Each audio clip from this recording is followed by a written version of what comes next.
Salam semua, kita bertemu lagi dalam reaction drama bersiri Kerana Cinta Itu Dusta, episod ke-29. So tinggal satu episod sebelum episod akhir malam hari ni. So jom kita tonton. Awak nak saya record video belai perut awak, tunjuk dekat semua orang yang awak mengandung? Macam tu? Awak nak saya post dekat social media, tunjuk dekat semua orang yang kita ni pura-pura bahagia sebab saya dapat anak dengan awak? Macam tu? Memang itu pun apa yang awak buat daripada dulu kan? Post banyak-banyak konten. Tapi semuanya bukan. Semuanya fake. Diamlah Seri. Saya takkan diam. Saya ni isteri awak, Sufian. Isteri awak yang sah. Boleh tak awak post pasal saya daripada awak nak post pasal orchid tu je memanjang? Awak tak tahu apa benda yang awak tengah cakap sekarang ni. Awak tak sedar pun. Jadi sekarang ni awak pergi naik atas. Awak duduk diam-diam dekat atas. Hei, saya tahulah lebih daripada tahu. Awak tu yang tak tahu malu, sibuk berharap dengan duit bekas isteri lagi ke apa? Seri! Betul lah, okay. Asyik menekan je. Saya rasa sejak dari episod Sufian kahwin dengan Seri ni, memang Seri asyik duk tekan-tekan je Sufian ni untuk dia tampar. So episod kali ni barulah Seri makan penampar. Sebelum tu saya tengok dia macam sipi-sipi je. Tapi kita tengok dari konteks Sufian sebagai seorang influencer. Adakah ia akan memberi kesan? Maksudnya adakah publik akan tahu? Adakah Seri akan bawa benda ni kepada publik?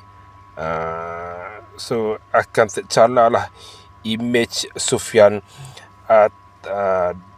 Dengan kata lain, yelah, publik akan tahulah sebab itu yang Seri nak. Sebab Seri dia tak boleh bila Sufian selalu bagi highlight pada orchid bekas isteri dia.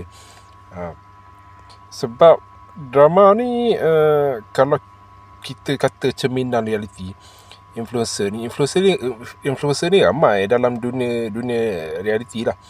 Bukan dia rujuk seorang influencer je, ramai je influencer yang mana bila kita baca story dia, bila kita tengok konten diorang, benda yang elok je, tapi kita tak nampak benda yang sebaliknya. Tak tahu diorang cerai, kita kata tak nampak pun diorang ni macam ada perselisihan faham.